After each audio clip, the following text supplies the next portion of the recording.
Hello and welcome. In today's video, I'm going to share with you Ark's 10 best tames for getting on with that grind. But just before we get into it, make sure to like and subscribe as it really does help the channel.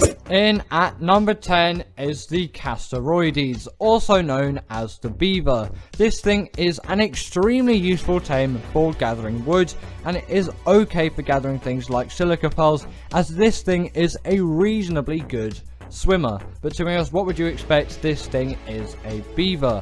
Also, if you're on the hunt for cementing paste as well, beaver dams are a great shout for getting all of that, and you can also get rare flowers, rare mushrooms, and I think even silica pearls from beaver dams as well. So it is definitely a great shout to go and raid those as well. But the beaver, obviously, as I said before, is a really good gatherer of wood. It means you don't even need to have something like a chainsaw to get all of that necessary wood. Also, on top of all of that, like the RG, the Casteroides saddle is also a portable smithy. I don't really know why it is, as it doesn't really have any involvement with metal gathering, but its saddle does act as a portable smithy, so if your tools break when you're out gathering with one of these things, you can actually repair them in its saddle, which just acts as a normal smithy. The Casteroides is definitely a tame that you should get at some point, but they can be a little aggressive when they're in larger groups. In at number 9 is the Bronto. This is probably Ark's best berry harvester, and obviously this is a grind. You're going to be grinding all of those narco berries for all of those narcotics, and if you can shell up for a Bronto, then you are definitely doing extremely good, as the Bronto has such a wide gathering range. It is absolutely insane how many berries you can gather with this thing just from one attack. A lot more than something like a Stego, a Parasaur, or even a Diplo, even though I tend to use a Diplo a lot more, as they are smaller and a lot easier to tame. You can always shell out for a Diplo if you can't go the full stretch to do something like a Bronto. The Diplo is only a passive tame, so no tranks are required at all. But the Bronto is definitely the step up that at some point you should get, as it gathers so many berries. It is 100% worth it. In at number 8 is the Buffo. Now, over the past couple of weeks, my opinion has changed quite a lot on this, and actually yesterday I tested it out, and it definitely is a very viable gatherer of cementing paste. And actually, this thing is really a great shout if beaver dams for some reason don't spawn on your map, or if you have a really good level frog with a good level saddle. It can be a good shout to get one, as when these things kill insects, these things gather so much cementing paste, and it is really great if you want to do the insect cave on the island, which is located in the redwoods. Yes, you'll need to level up one to actually allow it to have enough health and enough damage to withstand those, but the amount of cementing paste gains you get from that is absolutely insane. And if you haven't played Ark before, then you wouldn't know how important cementing paste is for the game. It's used in things like saddles, weapons, and all of that kind of business. Even metal structures. It doesn't seem like that would be the thing for it, but yes, metal structures even use cementing paste, and many mods use it as well. It is definitely an essential resource, and gathering it is a lot better than crafting it, as the amount of chitin, keratin, and rocks you need to gather is absolutely absurd and not worth it. In at number 7 is the Basilosaurus. This is by far one of the best creatures to go into the ocean with and go and loot all of that ocean loot. It is also great for grinding through all of those ocean caves as well. This is a great shout for anything underwater. It deals a very reasonable amount of damage. It is immune to things like Tusos, jellyfish, and electric eels, which makes this thing just so powerful compared to any other creature. Even creatures like the Mosasaur do not have this ability. And also with the Basilosaurus on Genesis Part 2, these things are even better, as they have damage reduction on top of all of those stats which I have just previously mentioned. The Basilo only does have one real disadvantage, which is if it goes too deep, this thing will start taking damage, and also its taming method can be a bit of an annoyance as well, as getting rid of all of those mantas that are around it can be a very challenging task, even though it doesn't seem like it. Also, they are a passive tame, so taming can be a little slow. In at number 6 is the Snow Owl. Now, you may think this thing only spawns on Extinction, but it is accessible on many other maps, like I'm pretty sure this thing is accessible on Fjorda. And the Snow Owl is 100% worth your tame. With a simple trap or the net gun, I think you can net gun this.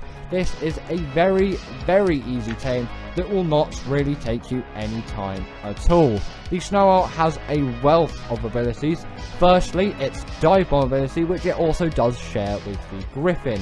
Except on the Snow Owl, it has been further refined and developed, and it feels a lot smoother, and for some reason feels a bit faster as well, but that might just be me. Also, on top of that, the Snow Owl has this kind of heat-seeking ability, which is really great for any of you PvP players out there. As you can see, any players that may be hiding in bushes, as it will see through all of these kind of objects, and they will have this glowing heat, which you can see on screen here. And that is such an easy way to detect people that may be raiding your base and you have lost them, so then you can quickly find them and dispose of them as you wish. Also, these things do have a healing ability as well, very similar to the Daedon, except this uses stamina and not food. Also, on top of all of that, it will heal enemy creatures and wild creatures as well, which can work in your favor, but it is definitely something to consider, as you might not want to use it in a raid right in front of the enemy creatures, as you'll be healing them as well, and it will also render you immobile, which may not be great if someone is trying to kill you. So definitely be careful when you are using this ability, and really take into mind when you're using it. Yes, compared to the Managama on Extinction, this thing really does pale in comparison in terms of speed, but all of its other abilities makes this a much more useful creature for PvE, and I would say for PvP as well, except some of you may disagree with me there, as the Managama really is overpowered, even after that thing got nerfed. But overall, these things are also really good for getting that metal grind on. In at number 5 is the Gasbags, yet another creature that is originally on Extinction, but now can be found on other maps like Fjorda. This thing is definitely a great grinding creature for gathering things like metal and any other resources that have a really heavy carry weight. Also, on top of all of that, this thing's saddle doesn't even need a saddle to ride it. Yes, the Gasbags does have a saddle, but that is only required if you need 2 people riding on it at the same time. And for this thing, it can be a very reasonable flying taxi if you do want to go around with your friend and gather up some metal. Except the main thing is, these things are very difficult to control, as they have these kind of gas flying control abilities, and I am absolutely terrible still to this day at controlling it. And also, if you did want longer fly times, as you may have seen in the B-roll a little bit earlier, you need to level up their oxygen stats, and obviously this will enable them to fly further distances as they can breathe in more air. Don't level up stamina if you're trying to fly longer distances. That simply is not going to work in any manner at all. Also, these things are actually reasonably good turret soakers, as when they breathe up with their gas, they have so much damage reduction, and you'll probably know that, as if you're trying to tame one and it blows up, you'll need a significantly larger amount of tranks to knock it out, as obviously it will have torpor reduction as well. But definitely be careful of when this thing runs out of gas and you come plummeting back down to the map. Remember to always dismount just before you hit the ground, so you will take no fall damage, as you really do not want to lose your gas bags, as sometimes they can be a bit of a pain to tame. They are a lot better now with net guns, but it still is a real shame if you lose one of these things, as it is a bit of a hassle to tame them. Yes, it may not be the most difficult tame out there, but you really do not want to be losing this thing to fall damage. In at number 4 is the Mantis. Now, this is by far one of my favourite art creatures, and it is an essential on maps like Scorched Earth and Ragnarok. And yes, some people may still think that the Mantis only spawns on Scorched Earth, but this thing also does spawn on Ragnarok as well, and that is definitely my preferred area to tame it, as you can use woolly rhino horns instead of using deathworm horns. Yes, you can use woolly rhino horns on Scorched Earth, but you do have to do a bit more transferring, so you might as well just do it on a map where woolly rhinos spawn, which is Ragnarok. And Ragnarok is a lot more friendly in its environment where the Mantis spawned as well. But enough about how to tame this thing, what about its grinding capabilities? This thing, if you didn't know already, or if you didn't look at the screen for some reason, can equip melee weapons. Yes, any kind of melee weapon. That be a pick, a hatchet, a pike, a sickle, whatever melee weapon you want. I'm not sure about tech weapons, but apart from that, you are good to go. This is great for doing any kind of meat gathering. It's very good at doing metal gathering, flint gathering, stone gathering, fiber gathering, maybe not berry gathering because it's not a berry harvester, but any resource that can be gathered via melee weapons, this thing has you covered on so many terms, and it is a really great harvester and arc grinder. In at number 3 is the Carrodontosaurus. Now, you may not consider this thing a harvester, but I would definitely disagree with you there. This thing is by far one of the best harvesters of meat in the game. The Giga would have been in this position, but the Carrodontosaurus is so much easier to use in the Giga for gathering meat that the Giga doesn't even really deserve a place on this list anymore. The Carrodontosaurus is a lot faster than the Giga. The Carrodontosaurus has a lot more stamina than the Giga, which really makes this thing not a pain to use. And when its Blood Rage ability is at its fullest, this thing does even more damage than the Giga. I think it's about 1.5 times on average, so this thing is a true beast. Also, on top of that, you do not have to worry about the rage meter, as the Carrodontosaurus simply doesn't have one, which is really great if you are harvesting some bigger carnivores. It's just one less thing that you do not have to stress over and worry that you will lose your tame over. But like every great creature, this also does have a downside as well, which is its taming method is a bit annoying at times, and it can be quite buggy as well. But if you did want a good guide on how to tame yourself a Carrodontosaurus, you can go check out my Carrodontosaurus guide on my channel. As you know, you may want to tame yourself a Carrodontosaurus, considering how good they are. In at number 2 is the Argy. Now, this is by far one of the best creatures for just gathering resources in itself. Yes, this isn't the creature that is going to be doing the resource gathering. That creature is in number 1, by the way, but this is the creature that's going to get you from point A to B and carry all of those resources around with you. The Argentavius is a really great tame, which is insane for gathering resources like metal, obsidian, crystal, etc. If it comes from a mountain region, this thing probably has some insane weight reduction on it. Also, its saddle acts as a portable smithy as well, so when you're harvesting with those weapons or the creature that is your number 1, you can quickly fix them up. And it is also great if you're on your travels and your armor's broken and you're wearing flak at the time, you can quickly repair it inside the Argy as long as you have a bit of smelted metal inside its inventory, and that is a really great feature to have. Also, this thing is reasonably good for taming as well. Its taming method isn't that bad, and on top of that, this thing can carry a wealth of creatures, similarly to the Wyvern actually, which makes it extremely useful. And it has a secret hidden ability where if it eats a dead corpse, it will have some insane regen.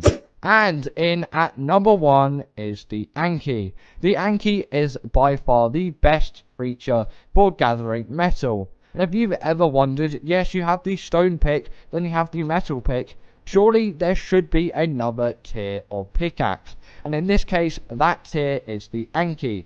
Obviously, you have the Dionicus here as well, which is great for gathering things like stone. But for things like metal, which you're really going to be grinding a lot of, the Anky is the way to go. The Dionicus simply is not going to gather any of those resources at the level that the Anky does. Also, the Anky can be picked up with the RG and is a really great pairing with it, as you can simply pick up the Anky with the RG and dangle it over some metal nodes, and it will simply swipe and gather up all of that metal. It is a super easy way to get metal, it's really efficient, and you're going to be gathering a lot of metal in really large quantities. And also, like the RG, this thing has great weight as well. I'm not sure if it has weight reduction, but you can always put it into the RG if you want that insane weight reduction, which is partly why they are a really great pairing. Don't really use this thing for combat though, even though it looks really tough. Yes, it has a lot of damage reduction, but its damage really does not hold. The top 10 best Ark fighters. In at number 10, we have got the Rhino Ganata, and I find that this is very much an important entry.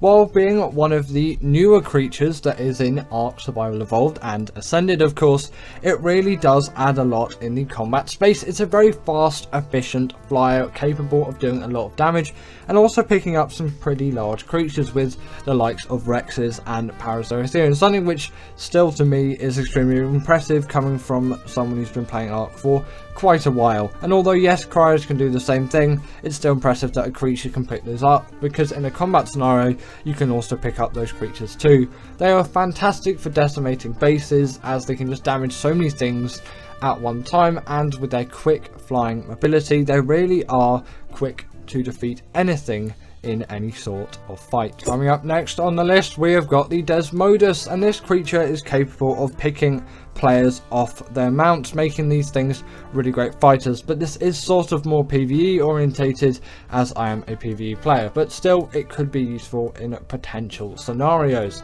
These creatures also have just a good amount of damage on them. You really can deal a hefty amount, and although yes, they're a flyer and it can be a little bit hard to get around some things sometimes, I tend to use these things quite a lot for general aerial combat, and a Wyvern could surpass quite nicely too, but that is only going to get an honourable mention on the list, hence here, because it's not on the list because I'm not really a user of Wyverns for combat because of their terrible turning cycle, whereas this thing doesn't suffer from that, and you get loads of other bonuses like Sanguine Elixir, which is just a blood bag farm, and you know, sorry, they are blood bag farms, but Sanguine Elixir is for that 30% taming done just like that. Coming up next, we have got the Spino, and this creature is actually quite a mobile carnivore, and I don't get why people don't talk about it more, as I sort of feel like it surpasses the Rex in the combat space, but I can't do that for the sake of this list. Come on, the Rex has been through a lot of times with us, at least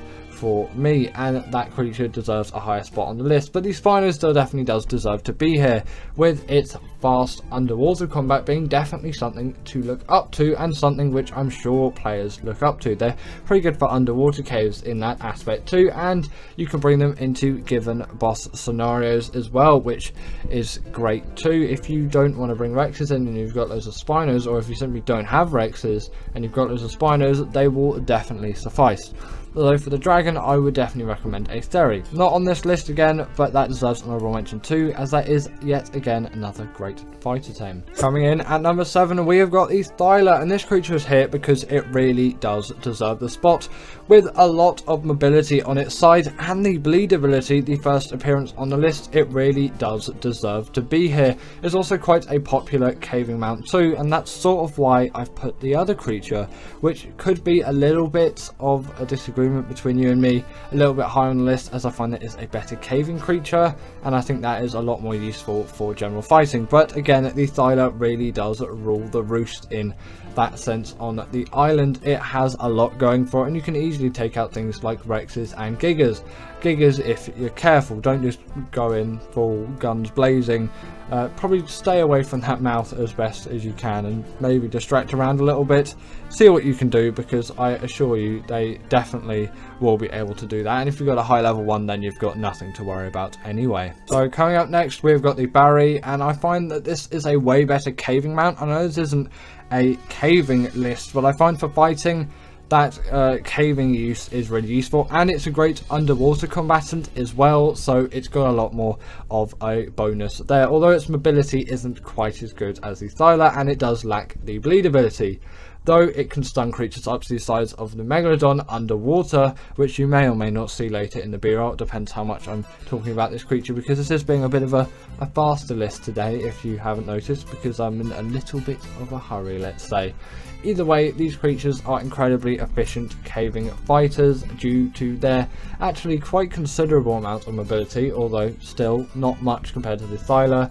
But they can simply fit into all kind of caves with absolute ease and go in and decimate everything in the area. And they're a very simple knockout tame too, although they do spawn in the swamp, which is a little bit of a downside. In number 5, I'm deciding to put the Rex, as personally I really do love this as a mount.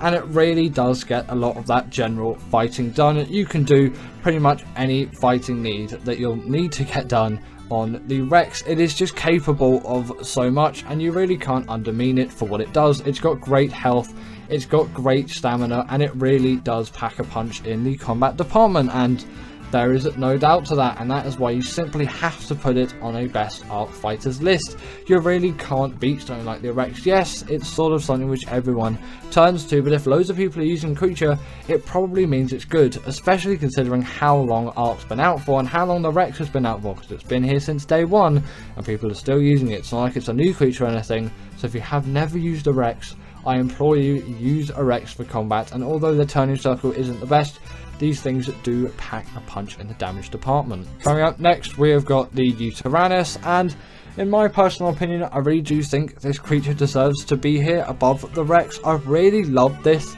as a combat creature recently. I know people just kind of use that as a sort of healer, quote unquote, and not healer, sorry, they use it to buff their own creatures in a given boss fight, and they are extremely useful for that. But I find they are really nice combat tames too, packing quite a hefty amount of damage and far more mobility than the Rex, and they're really not difficult to tame, either being very simple knockout tames, and you should have no real difficulty in actually taming one. Yes, the biome can be a little bit harsh, but trust me, they really aren't the most difficult thing to tame. At least I've never faced extreme difficulty when taming these things, and I often tame them before I even tame a Rex, and a good high level one will carry you through a lot of combat, especially with those roars as well. If you have some other creatures along with you, it's going to be some good times. In number 3, I've got the Giga and also the Carrodontosaurus, so don't say I didn't put them both on the list, because I'm torn between them. The Giga's been around for longer and most of the time does deal more damage, while the Carrodontosaurus is sort of more reliable because of that health,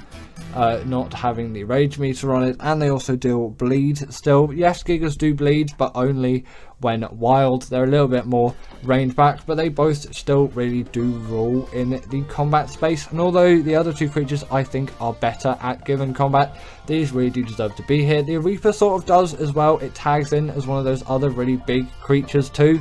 So I'm actually going to add that along with it, because with these two creatures, as the Reaper isn't here on the list already, and you know, we might as well, because the Reaper is definitely deserving of a spot here. So again, don't say I didn't put that here, but they're both just insanely, all three of them are just insanely powerful, strong fighting mounts, and you really can't go wrong if you have one. In at number 2, we've got the Shadowmane, and this really is one of those creatures where it's like, they are king of the combat space, in my opinion, apart from the creature which is in number 1, of course.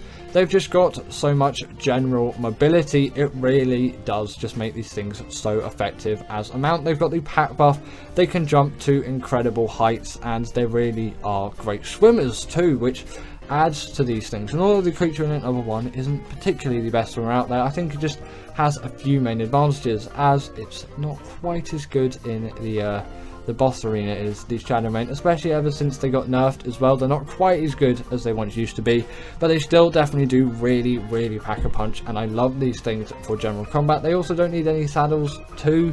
The only annoying thing about these creatures is just their taming method is sometimes the absolute worst thing in the world, and I never really want to do that again. And in number 1, we've got the Dionicus. This is still, and probably will be for absolutely ages, unless something way better comes along, my favourite arc fighter. These things spawn on Valguero, and you need to raid their given Dionicus nest to actually be able to steal the egg from them and then raise that as your own. The fact is they can deal bleed damage to bosses, which no other arc creature can, and they can still grapple onto any big arc creature and absolutely rip them to shreds with the bleed ability. This is something just insanely effective, in my opinion. Like, you know, you really do want something like this to be able to have a good combat mount. The bleed ability is such a useful thing, and these creatures have it. They have the pack buff too, which really does aid, especially in boss fighting scenarios, and they take no full damage. Their mobility is fantastic. Like the Thyla, it is simply a great thing, which I think you must have, and in my opinion, the Dine simply is the best fighter out. So thank you to my wonderful patrons Ekaterina Puchkova, Karina Thorne, Dominic Masajewski, and Ethan Tapia, who have all supported me through Patreon or through YouTube memberships. If you want to join this list, then go join Patreon or YouTube members, but thanks to all of these guys.